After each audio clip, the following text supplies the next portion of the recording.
Welcome back to Built to Ship, the podcast where we go behind the scenes with founders and product leaders shipping real AI products into the world. I'm your host, Tyler Postal from Voker, and today I'm excited to be joined by Aditya, co-founder of Arka AI, a voice-powered AI intake assistant for law firms that answers inbound inquiries, qualifies potential clients, and books meetings on behalf of attorneys and firms so you don't miss any leads. Aditya, it's great to have you here. Great to be here, Tyler. Thanks for the introduction. Of course. I'm sure there's some things that I got wrong there, so we can get into any clarifications. But maybe let's just start out with your background. What brought you to this idea? What were you doing before Arka AI? Yeah. So before Arka, I have been an engineer for the past decade. I was at a company called MoveWorks, where I was building basically developer tooling platform where enterprises could kind of build AI agents on top of. So yeah, building a company has always been a dream. I started in January with a recruiting product, basically building voice AI interviewers. And till April, we couldn't really got a lot of traction. And suddenly we were in talks. So one of my co-founder has been in this space for 4 or 5 years, and we started chatting with some immigration people and lawyers and law firms, and they were always constantly running into this problem, especially firms who have a good scale. They're running ads, they have amazing SEO, 15-20K traffic, where it's almost impossible to respond to these leads or any incoming inbound inquiries coming via ads or stuff like that. So pretty much it's a problem of, okay, how do you let's say 100 people come with an inquiry, and usually it's a form which is almost very basic. Okay, what do you want? Okay, I want to immigrate to the US on an H1B, and the lawyer typically knows nothing about does this even person does this person even qualify, or what kind of case he has. So we primarily rolled this voice AI agents. Now we are kind of moving into other channels, chat and email assistants and things of that nature. But primarily, as you mentioned, the goal is helping law firms uncover high value urgent cases from all the leads that they get from all the channels. So yeah.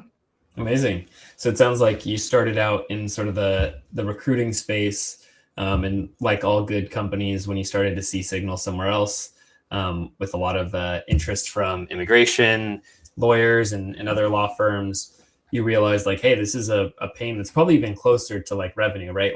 Obviously recruiting is important, but if you have inbound leads that you're missing and you could be closing more deals, that's probably even more urgent of a pain. So yeah, that's a great story of how you guys landed on this idea. What have you seen so far in terms of how lawyers are reacting to using these tools? Are they excited for it? Is it tough for them to learn? Yeah, it's always interesting to hear how different industries are leveraging AI. I think it's so there are tons of AI SDRs out there, right? 11x is there. There are artisan AI, and some of them are just doing email. Some of them 11x is obviously voice based, and there is a usual skepticism around it, right? Uh, a lot of people or majority of the market is okay, it's almost impossible for AI to sell. And I think especially outbound sales is very hard. So I don't know how or what kind of how people are actually using it as well for some of these companies. But with us, the best part was most of these volume of inquiries is inbound, right? So when a person comes inbound, and the volume is a lot, I think the ratio of volume upon the number of people you have. So the moment it's skewed, it could be at any scale. Maybe you're a 4 people team, but the moment you have this skew of volume divided by whatever the number of people, usually people get a poor experience, right? So you probably fill up a form, they would probably get back to you after 24 hours or 48 hours. uh, in certain scenarios things are urgent. So sometimes there are appeal matters within immigration. Sometimes in an injury case, okay, there is certain amount of time, you're kind of running with things. Uh, and a lot of, so we are primarily focused on firms who are not doing word of mouth, right? Because over there, the conversion rates are high, right? So if I refer you, 100 people refer somebody to a lawyer, most likely 20-30 convert. But in ads and these things, people just want fast results. So if you're not responding within 24 hours, 48 hours, it's you're likely lost. They probably call the next number, and if they pick up, and it's basically, so where I'm going with this is that with inbound, you can still still get by, like, talking to people with an AI. Like outbound sales, I think, I don't know when we'll get to a world where outbound sales with AI actually works, because like even for humans, outbound selling on a cold call is hard. But in our case, this inbound motion combined with the pain point of actually losing revenue. So there is this losing revenue part has to be real. Otherwise, there is this serious, which I always feel, especially in non like obviously lawyers are very technical, and usually they are an industry that adopts tech very well, even since 1990s. But still there is this skepticism, so that the pain points need to be really felt. There has to be lost revenue, there has to be, like, tied to revenue. Bottom line, still, like, nobody cares about, I mean, people care about cost, but like growing the top of the top line is more Totally. Yeah. important. Yeah. Yeah, because if you can grow your top line fast enough and much faster than your bottom line, then great, you're gaining market share and you're also Mhm. still increasing profit. No, I think that makes a lot of sense, and it's clear, why the motivation for why you guys have focused on solving this problem. So tell us at a high level, like, what does your product do? Like, what does the interaction look like? I'm a law firm. I sign up. Today you mentioned that you're working on other types of agents, but mostly it's the voice. Mhm. Yeah, tell us a bit more about that experience, and then let's dive into some of the technical details after that. Yeah.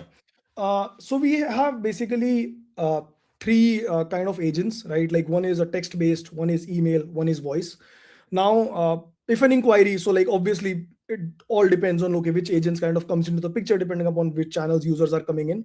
So if there are in favor, like in cases like injury and like, even within immigration, a lot of Mm, firms have almost 30% volume coming in from phone. So we directly just pick up the phone. Now, voice agents that we have built are typically doing two things. One is selling in terms of, okay, what are the firm's services, maybe an estimate range of fees, things of this nature. And like second is actually gathering the details from the clients, what their case is, what their situation is. Maybe they, like, for an extraordinary visa, okay, like where did they work, their past background, how many patents. So it basically depends on context. So these are the two things. Now, where email and chat come into the picture is like a lot, almost 70% people don't, especially in the US, don't start just by picking up the phone. Like it's mostly either an email or a web form. So over there, we basically try to engage with the customer, basically within like 2-3 minutes after the inquiry, right? Okay, like we kind of email them, okay, like what's your problem, what's your situation, things of this nature, or we can text. And we try to like gather their situation and kind of nudge them towards a voice call, because like usually it's almost impossible if you are on a chat to kind of like gather that intake, yeah. or like more detailed, right? It's almost like how usually salespeople do, right? Okay, you chat with an email, you set up a meeting, you want to go on a call. So Yep. we try to do that, and then quickly, then again, the voice comes into the picture, takes the intake, gathers the information, and law firms in the end, okay, like can see a dashboard where they have this all this information on like uh, what people call, what's their situation, and they define all these scripts and stuff. So they kind of have all the they can have certain qualifications. Different firms, they have different like scoring criteria and stuff that we can kind of align the assistants with. So in the end, for them, they are already doing this process. Some of them who are smart and who have these processes, it's just that it's not like efficient. So we just come in, kind of make all this efficient, and almost every need is kind of answered within 5 minutes, capture information, and yeah, all set. Amazing. I love that you have these multiple modalities that kind of work together. Maybe, chat's good for, quick intro, and then voice is good for, the deeper questions. Tell us a bit about, like, at a high level, what does your agent architecture look like? It sounds like you have three different agents, or at least Mhm. three different like modalities of agents. Under those, are there like sub agents? How do these three modalities talk to each other? Like, how do they have information from email? Something that comes through email, does that get past the voice agent somehow if someone gets on a call? Yes. So we are actually using a memory API, memory, super memory, and Mem0, and these kind of products to kind of maintain user preferences and memory across these channels. Nice. In our case, the preferences, like it's not like a e-commerce. Like usually e-commerce, like the preferences is a lot. In our case, the key thing is like just keeping track of all these conversation across the channels, because you're not like the voice is not bummed out. Hey, like what case, like person, maybe they mentioned on the form that I want an O1, like so you should better be starting there. So we are also experimenting with just pure database solutions, right? You kind of just keep storing threads and Yeah. kind of reusing them. So I think with memory, like we are not seeing special, especially in our case, it's not like we are not having 1,000 conversations. It's just 3 or 4. That's it. It's done. So it's very bare bone architecture at the moment for context sharing. I And actually in want terms to of pause there for just a second because I think that's a useful insight. Everyone gets excited about new tools like RAG or memory or whatever, which is great, but it's important to realize like these tools work in certain situations for certain use cases. So it's great learning that you're sharing, hey, if you only have conversations that if you're only interacting with the user a few times and their specific preferences aren't going to come through in those few chats and it's not super important to the product, memory might not be as important as just like remembering what's your exact case number. And for that, it might just be a traditional database. Yeah. I think too often we get excited exactly. about new tools and techniques and it's like, well, we just got to use it because other people are using it. So I love that you guys are testing it out Yeah. because you want to see how it works and then deciding Yeah. if it fits the system or not. I think it's already, as you said, like we started, like we kind of read about it and we kind of put it in a minor use case, and it was like it's irrelevant in our case. So like a bare bone database solution with function calling or something like Yeah. that just works fine. I love that. I was actually just going to ask how you were going to access this information from the database, and you just shared that function calling or tool calling. Maybe just share a little bit about what that is for the audience and why that would make sense versus memory. That'd be helpful. Yeah. So I think memory, like first of all, so like obviously, like as Tyler, you also mentioned out, like usually if you have a conversation that's like almost like e-commerce, I always keep coming to that. Like if you are a Amazon, like and you have a user's preference for multiple chats and multiple periods of time, the user engagement basically with the product. In our case, the user is engaging with the law firm, not us. So it's like the moment he's done, it's done. Like he's not calling us 20, 30, 50, 80 times. So it becomes irrelevant at that point. I mean, you can use it, but like there is no need of such kind of a product in our case, especially. It's just 3 or 4 conversations. So what we typically do is we take these 4, we run an LLM or some sort of summary just to get like brief summary. Okay, what does the user want, or what's the brief summary, smallest summary of these conversation, and then we just store it somewhere whenever a conversation happens, and we can just look that up live during whatever, like the voice call or something like that, and then just use that into the prompt, and that's it. So like it's a very small section, and like yeah, I don't think we need all Yeah. this kind of complex yeah. No, that's really helpful. So it sounds like what maybe some people call context engineering is what you're doing, where you're taking like the relevant information for that user and putting into the prompt. Is that Mhm. is that right? Yes, yes, yes. Great. Yeah. Awesome. Well, yeah, share a little bit about how do these agents talk to each other or share Mhm. data? Is it that idea of like the database, the central place, or how do you handle So, that? so like these 3 agents are sufficiently separate, right? So they will just, whenever something is initiated, like they will just okay, pick up the user context, and then kind of start off. Uh, where things are complicated, which I want to focus on, is like just the voice agents, right? Like voice is extremely complicated. Even uh, like it's hard because we see all these reasoning models, uh, Claude, Opus, and Codex Mhm. 3, now 5.3, and all this, but you can't really use it in our context because the latency is too high, and like we are still stuck with GPT, Uh-huh. like at least us. And like sometimes some of the models are 4.1 actually, and they just work just fine, and like we constantly have these new models coming up. We try them, and it's like sometimes just blabbering because like complex models talk a lot. So like you Mm-hmm. can't, like you want to have a conversation, like people like conversations with normal IQ people, not like theoretical physicist and like these smart, like Yeah. basically like the conversation becomes too boring and it's not intake at that point.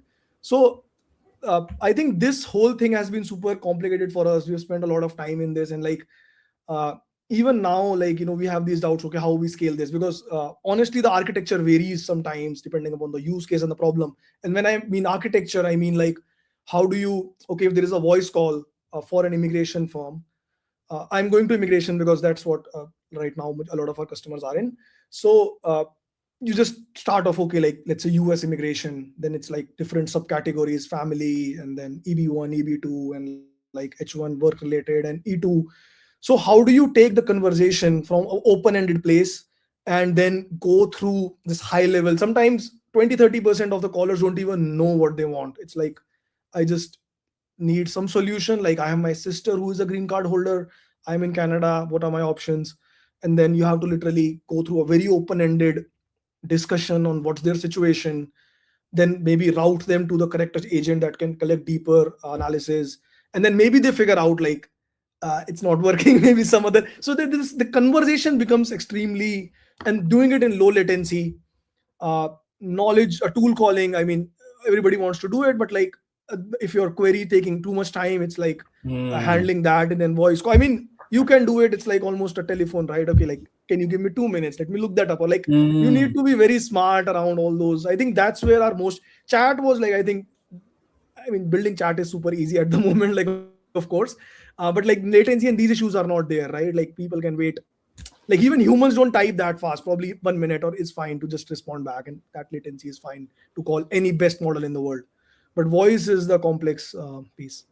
That's very interesting. Yeah, I think probably lots of us, myself included, take for granted like, oh, voice and models are getting better. Okay, so voice agents should too, but it's actually a very different problem. To your point, like humans Mhm. expect different latency, and I like the idea of like you need to do clever things sometimes to say like a human would, like, hey, I've got to go look this up. Give me a few minutes. Those could be ways to kind of solve it in the short term. I'm curious, do you use? I've heard people with voice agents, they've either said that they do like actual like speech to speech or voice to voice models, or they'll take speech, convert it to text, then use a text based LLM and then convert it back. Which approach do you guys use and why? Actually, we started with speech to speech. At that time, like, OpenAI speech was not really like not that emotive, and I think 11 Labs just basically kills everybody with that. So like, then we switched back to this STT, LLM, and then TTS. So we are on that. I think it's like most of the latency issues that I have seen. I mean, if you are targeting under 1 second, it gets like, I mean, a lot needs to be done, whatever stack you use. But like, I think this stack has been working fine for us. So we target something like a 2 second, which is fine for these calls. Uh, Now, I think tool calling and some of these pieces take the time, and I think that handling is otherwise. I think this particular stack is fine. Yeah, Great. No, but it's I super think the helpful. 11 Labs voice is probably the only one. I think if some player just builds both these things, like a good reasoning plus a good voice, then Hmm. maybe everybody can just go on to that. Yeah. Very interesting. I could keep asking you questions forever, but I know we're getting close to time. Before we wrap up, I just want to ask, with these agents in production, with having customers that you're working with directly, how are you handling like monitoring and evaluation in prod? This is a question that comes up a lot now that everyone has agents finally Yeah. shipping to production. Yeah, I think almost every, yeah, if I'm not wrong, like everybody, almost every team is basically using LLM as judge at the moment. And obviously, then the question becomes judging the LLM as the judge. So that's where a lot of time goes in, honestly. Like, so okay, not diving too fast, but like, yeah, we've just built a suite. We almost take it like a testing pyramid. So we have built a suite of almost like a very small agentic evals, right? Where like some of them would be like unit, almost like a unit test. Some of them would be running through the whole thing and kind of telling a high level, okay, user frustration, or like, did we miss certain some glaring issues or things like that. And then almost like a software engineering best practices, you would look at the entire suite of all the evals and kind of then dive deeper. Yeah, that's what we are doing. And then like initially when we write an evaluator, we basically try to have some kind of a data set uh, with like just human curated examples and stuff, and try to basically see, okay, even the evaluators are right or not. So once we do that, I think that's the only way to survive the entire volume monitoring. Initially, we were just looking at all the calls, like when it was like just Yeah. almost first 1500, but now it's like impossible. Yeah. Amazing. Awesome. Well, thanks again for your time, Aditya. I want to put your website up on the screen so folks can hear about Arka and, figure out how they can follow along. Maybe I'll pass it to you and you can share, some details about who should check out the website, how they could follow along and get involved. Yes. So yeah, anybody who is looking, who knows a friend or friend of friend who owns a law firm and who has like ads and SEO and crazy traffic, and wants to just like scale up their like marketing, and they just kind of worry about revenue and whatnot. So we can kind of quickly, they can just keep spending money, and we'll just take all the leads and kind of give them the best qualified ones. So it's almost like scaling without any human or any human training or any of the slowness that's involved in scaling. So yeah, I'll be happy to touch base and talk to anybody who's interested. Please visit us, and yeah, please book a meeting or reach out to me.